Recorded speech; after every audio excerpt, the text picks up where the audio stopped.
Hi అండి, అందరికీ నమస్తే అండి. ఈరోజు అయితే నేను గోంగూర టమాటా అయితే మీకు చూపించబోతున్నాను. మరి లేట్ ఎందుకు వీడియోలోకి వెళ్దాము. ఓకేనా ఫ్రెండ్స్. మరి ముందుగా అయితే 2 పచ్చిమిర్చి తీసేసుకున్నాను. అలాగే 2 టమాటోలు, 2 ఉల్లిగడ్డలు, 2 రెమ్మల కరివేపాకు తీసేసుకొని చిన్న చిన్న ముక్కలాగా అయితే కట్ చేసి పెట్టుకున్నాను. అలాగే గోంగూర కూడా చిన్నగా కట్ చేసేసుకొని బాగా కడిగి అయితే పెట్టుకున్నాను అన్నమాట. ఇంకా మనం స్టవ్ ఆన్ చేసి పొయ్యి మీద కడాయి పెట్టి, కడాయి అయితే బాగా వేడి కావాలండి. అలా వేడైన తర్వాత 2 చెంచాల నూనె పోసేసుకోవాలి. అలాగే 1 చెంచా జీలకర్ర, 1 చెంచా ఆవాలు అయితే వేసేసుకోవాలి.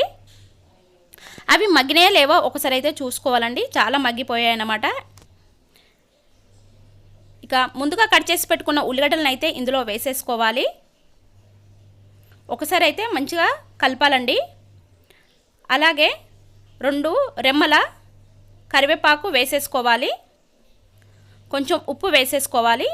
ఉప్పు వేసుకుంటే తొందరగా ఉల్లిగడ్డలు అయితే ఫ్రై అయిపోతాయి. ఒకసారి మంచిగా కలుపుకోవాలండి.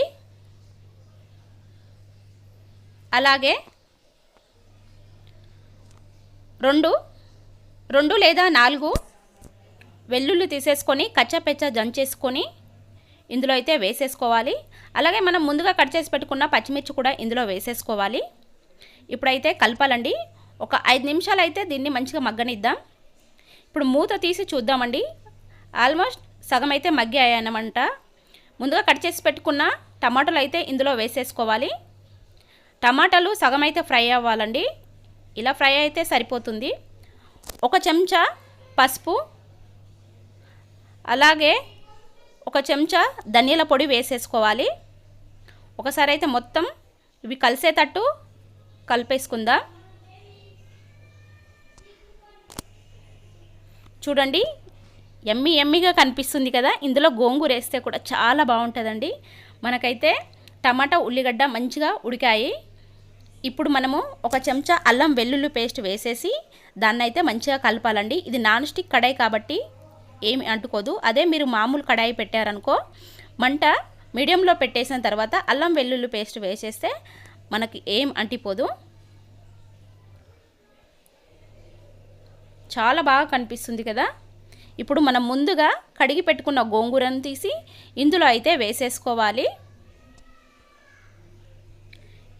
ఇప్పుడు మనం మొత్తం కలిసేటట్టు ఒకసారి అయితే కలుపుకోవాలండి. మనము ముందుగా వేసేసుకున్నాం కదా, అది ఎక్కువ అయిపోయి ఇందులో కలపనికి వస్తలేదు. అలాగే ఒక 5 నిమిషాలు మూత పెట్టేసి చూద్దాము. ఇప్పుడు తీసి చూద్దాము. చూడండి, నేను వేసేటప్పుడు మాత్రము అసలు కలపనికే రాలేదు. మంచిగా ఒక మీడియం ఫ్లేమ్లో మంట పెట్టేస్తే చూడండి ఎలా అయితే మనకు మొత్తము కిందికి అయితే వచ్చేసింది కదా. గోంగూర అంత ఎత్తునున్నది. ఇలా అయితే మంచిగా మంటకు మగ్గేసి ఇలా కిందికి అయితే అయిపోయింది. ఇప్పుడైతే దీన్ని మంచిగా కలుపుకుందామండి. చూడండి ఫ్రెండ్స్, ఎంత బాగైందో, ఎంత దగ్గరికైందో. చాలా అంటే చాలా బాగైంది కదా. ఒక పచ్చడి లాగా అయితే అయిపోయింది. ఇది పచ్చడి, గోంగూర పచ్చడి అయినా చేసుకోవచ్చు, కూరైనా చేసుకోవచ్చు అండి. వాటర్ పోయకుండా చాలా బాగుంటుంది అన్నమాట. అలాగే మనం 2 చెంచాల కారం వేసేసుకోవాలి. నేనైతే సగం చెంచాన్నరనే వేసేస్తాను. కాకపోతే మనం టమాటాలను వేసినాం కాబట్టి కొంచెం పుల్లగా ఉంటుందని ఒక సగం చెంచా ఎక్కువ వేసాను అన్నమాట. ఇప్పుడైతే మంచిగా మనం ఒకసారి కలుపుకుందామండి. నేనైతే వాటర్ ఇందులో అయితే అస్సలు వేయలేదు. తగినంత ఉప్పు వేసేసుకోవాలి. ఇప్పుడైతే మంచిగా కలిపేసుకుందాం.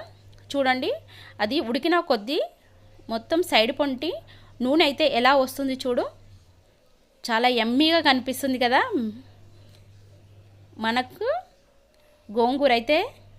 గోంగూర టమాటా తయారైపోయిందండి. ఇది అన్నంలో వేసేసుకొని అలా వెల్లిపాయలు తింటూ ఉంటే చాలా అంటే చాలా బాగుంటుందండి.